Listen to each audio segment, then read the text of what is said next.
हरिओम आत्मी भक्तजनों सप्रेम जय श्री हरि। प्रसंग है दर्पण साधना। आज का विषय वस्तु मैं आपके सामने रख रहा हूँ दर्पण साधना। सुनकर चौंक जाइएगा कि दर्पण साधना क्या होता है। भला दर्पण भी कोई साधना की विषय वस्तु है? लेकिन ध्यान से सुनिए और आजमाइए।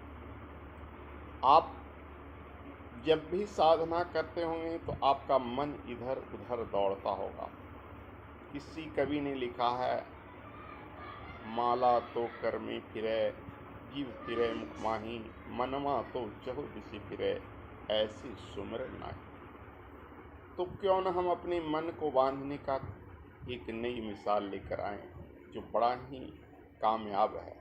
ऐसे बहुत सारे मिसाल हैं। जैसे आप अखंड ज्योति में ज्योति का दर्शन कीजिए, अपने इष्ट देव का दर्शन कीजिए। लेकिन आज मैं प्रस्तुत कर रहा हूँ जिसे आप आजमाइए और बहुत बड़ी सफलता पाइए। एक बड़ा सा दर्पण आप अपने सामने रख लीजिए, पालथी मारकर बैठ जाइए, दोनों हाथ ऐसे गोद में रख लीजिए और अपने आप को दर्पण में देखिए, गायत्री मंत्र जपते हुए। और ये भावना कीजिए कि हम परमात्मा की सबसे श्रेष्ठ कृति हैं। ईश्वर ने जितने भी प्राणी बनाया है उन सारे प्राणियों में हम ही बनाया है सर्वश्रेष्ठ। आप अपने आप को भगवान से जोड़िए।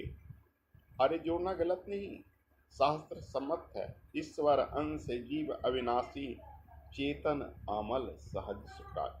वो स्वामी तुलसीदास ने लिखा है कि हम उसी के अंश हैं। मैं हूँ अंश तुम्हारा भगवान, मैंने तुम्हें पुकारा भगवान। तो कहिए, प्रभु जो तुम हो वही मैं हूँ, तुम में और मुझ में कोई अंतर नहीं। इसलिए ही परमपिता परमात्मा, मैं तुम्हारा ज्येष्ठ पुत्र हूँ। तुम अपनी सभी उपलब्धियों को मेरे अंदर भर दो।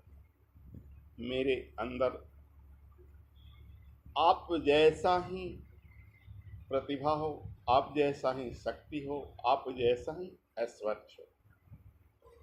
और संपूर्ण शरीर पर गायत्री मंत्र जपते हुए इस दर्पण में देखिए, आपके संपूर्ण शरीर से पीले रंग की आभा निकल रही है। ऐसा करने से आप देवोपम शक्ति पाएंगे और सारी रिद्धियां सिद्धियां आपके हाथों में चली आएगी और बहुत जल्दी ही आप सफलता के उच्च सोपान पर चढ़ जाएंगे। अब इसे दूसरा रूप हम देते हैं। यदि आपका शरीर का कोई पार्ट यानी कोई अंग रुग्ण है, रोगग्रस्त है, विकारग्रस्त है, तो आप दर्पण की प्रतिबिंब को उस अंग पर देखिए, दर्पण में अपने उस अंग पर देखिए और गायत्री मंत्र के उस तत्व को जो जिस तत्व से जुड़ा हुआ है उस तत्व को बार बार दोहराइए। जैसे भर्ग का अर्थ होता है पापनाशक, तो भर्ग का ध्यान हृदय में करने से पाप की नाश होता है।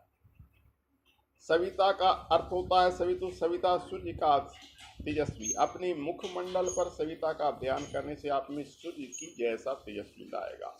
तत्व माने वह होता है, सवितु माने सूर्य होता है, बरेण्यम यानी श्रेष्ठ। अपने संपूर्ण शरीर पर बरेण्यम बरेण्यम बरेण्यम बरेण्यम कहने से आपको उस श्रेष्ठ तत्व का बोधक होगा कि जो तुम हो वही मैं हूं। उसके बाद आइए भर्गो। भर्गो यानी भर्ग, पापनाशक। तो जो भी पापग्रस्त अंग हो जिससे विकार उत्पन्न होता है वहां भर्गो शब्द का प्रयोग किए। दिवस का मतलब दिव्य होता है। आपके अंग में प्रत्यंग में दिव्य चेतना प्राण शक्ति हो, इसलिए दिवस शब्द को बार बार दोहराए। धीमी का मतलब होता है धारण करें। तो हम क्या धारण करें? भगवान की श्रेष्ठ उपलब्धियों को धारण करें और हृदय में धारण करें। तो धीमी को कीजिए। दियो का अर्थ होता है बुद्धि। आपके अंदर श्रेष्ठ बुद्धि आए, विवेक आए, तो दियो कहते हुए बार बार मस्तिष्क पर ध्यान कीजिए। यो माने वह जो, यो ना माने हमारे। यो कहते हुए उस परमात्मा की छवि को देखिए और ना कहते हुए अपने आप की छवि को देखिए। भावनात्मक रूप से आप प्रचोदयात प्रेरित करें और भावना कीजिए कि वो प्रेरित करें हमें श्रेष्ठ मानकर। अब रही रोगग्रस्त अंगों पर हम कौन सा शब्द का प्रयोग करें? तो ओम भू भुवः, ये 3 चीज छूटा है। ओम माने परमात्मा इस संपूर्ण मंत्रों का इंजन है। ओम कहते हुए अपने संपूर्ण शरीर पर प्रकाश डालिए। भू कहते हुए प्राण चेतना पर प्रकाश दे। भू का अर्थ होता है प्राण स्वरूप। भुवः कहते हुए दुख नाशक, आपका जो अंग रोग ग्रस्त है वहाँ भुवः भुवः शब्द कहते हुए कई बार दोहराएं और गायत्री मंत्र संपूर्ण पढ़ें। स्व का मतलब होता है सुख स्वरूप। आप जब दुख नाश होगा तो सुख अपने आप आएगा, इसलिए स्व कहते हुए उस सुख स्वरूप शब्द को दोहराइए। ऐसा करने से आप दिव्य शक्तियों को प्राप्त करेंगे। आपके अंदर आरोग्य की वृद्धि होगी, तेज की वृद्धि होगी, प्रतिभा की वृद्धि होगी। तो ये रही दर्पण साधना, इसे करके आजमाएं और कमेंट में लिखें। जय वेद माता गायत्री, जय गुरु सत्ता।